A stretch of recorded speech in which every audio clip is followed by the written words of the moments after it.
Speakeasy, fellow geeks. Let's open a beverage of your choice. Because today I will be reviewing Friday, Book 3. Christmas Time is here again. This is the third, hence Book 3, of 3, about the titular character, Friday. Friday Fitzhugh. And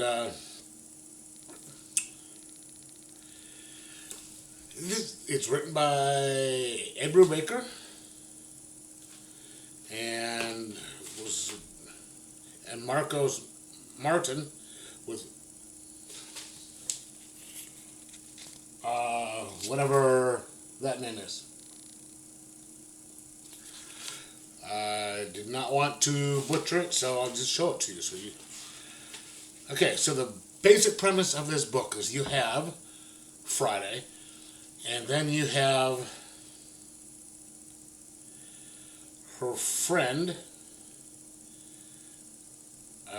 What is Lancelot Jones?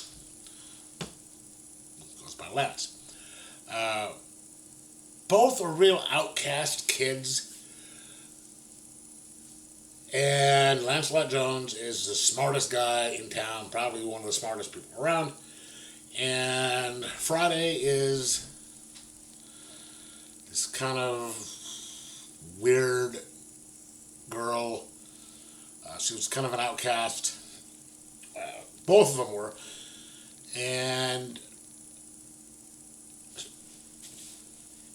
her mother and aunt, and I think it's aunt because the mother and aunt are together, moved to King Hills, I think it's called,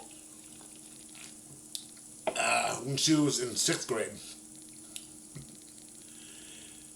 where where Friday met Lancelot, because he was getting beat up by the town bully, and she kept him from getting beaten up, and they became fast friends and started a kind of a detective agency where they just solved all the things in town. You get this in little flashes. Okay, that's the whole story. That's kind of the background, and this series, book 1 through 3, it's a graphic novel. There's, I think this is issues 9 through something.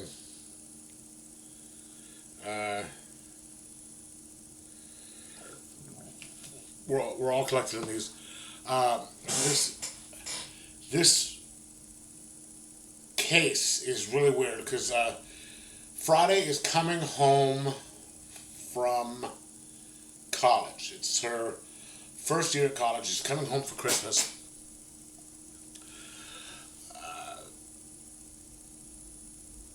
You find out that something had happened before she left to go to college, and she was kind of worried about coming back. She wanted to talk to Lancelot. I keep wanting to call him Jupiter because the Lancelot Jones sort of reminds me of Jupiter Jones from the Three Investigators. I don't know if any of you are old enough to remember them. But there was this series of books back in the day when I was coming up called The Three Investigators, and there's three investigators, all teenagers who did solve mysteries and all that stuff, and Jupiter Jones was the smart one. But Lancelot, Lance as everyone calls him, he stayed in town and he kept solving things. But Friday, something happened between the two of them before she left. And so she's worried. She wants to talk to him, and thinking that maybe that had ruined their friendship, because when she, between the time that she left for college and the time she's coming back, they had spoken, but it was just real kind of strange because of something that happened beforehand.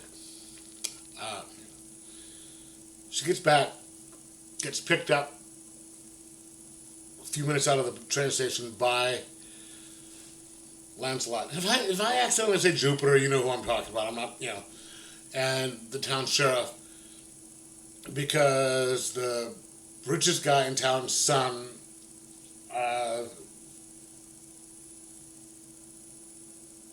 got in an accident. They're on a case, and she goes because hell is kind of what she normally does, and she wants to talk to him. Well, this sets off a whole big, giant,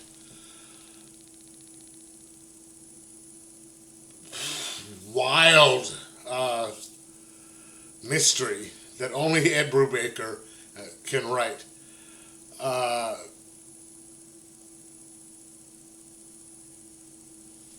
Involving, I don't want to give away too much, but there's time travel, there's just weird happenings all around. Everything that you see at one point is connected somehow, and you're slowly figuring out that everything that happens is connected somehow, and you're finding out as the characters in the book are finding out. Or it's Friday. She's the main focus of the book. As she's figuring it out,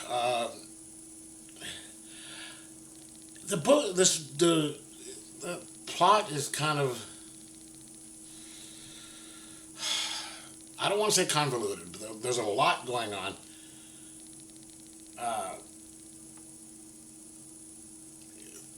Everything's interconnected. So to give away one thing, talk about one thing, you might be giving away something else. So I don't want to say too much.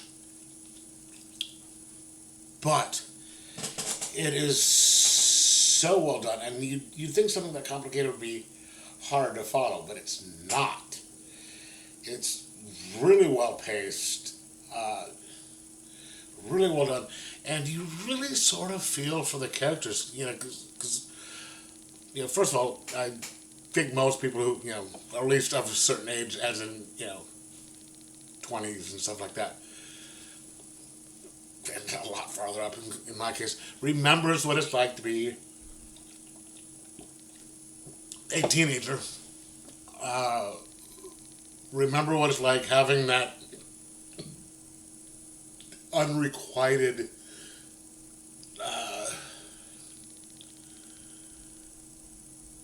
feelings for somebody, and the doubt of do I try anything, do I do anything, which so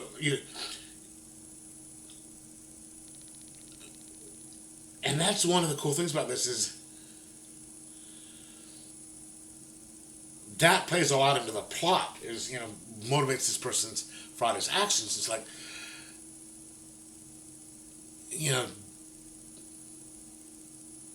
am I just am I doing this because do I want to do this, do I do this, which you don't see in a lot of stuff, because I don't know, it's just so cool, because it's more of a teenager thing, or because she's 18, 19, something like that, and so you have that, and then I particularly know what it's like to have been the oddball in school, to have the doubts and stuff like that, and it's just so you really get into it on that, and then the rest of the plot kind of draws you in, and I mean, when I started to read this one, I realized that I could not remember much of the story of 1 and 2, because I had bought 1 and 2 at the same time and read them through. And that was a few months ago, and I've read a lot of stuff since then. So I had to go pull 1 and 2 off the shelf, and I just burned through it all today. And that's one thing I like about having stuff like this, is you can just right through. It's all right there. You don't have to wait in between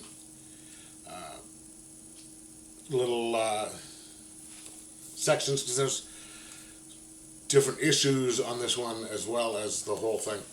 So you can just get the whole story from front to beginning.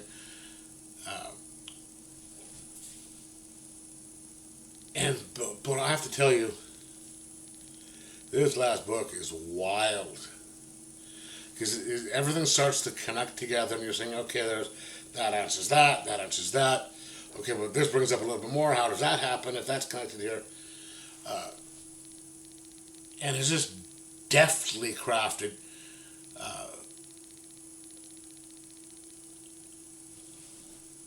And it keeps you emotionally connected too, which I sort of liked.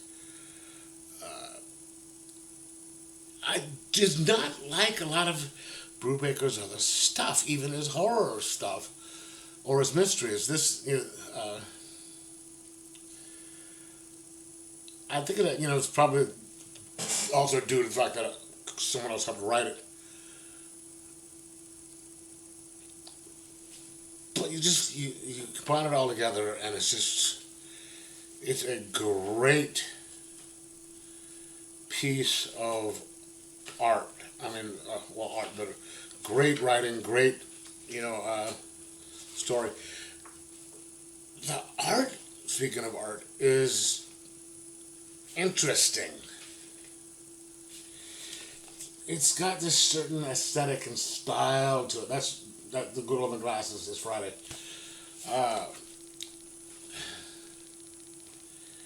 I've never seen it like this outside of this book. And normally it would bug me.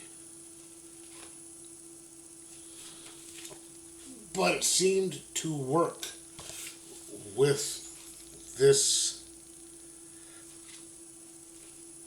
in this fashion, in this story.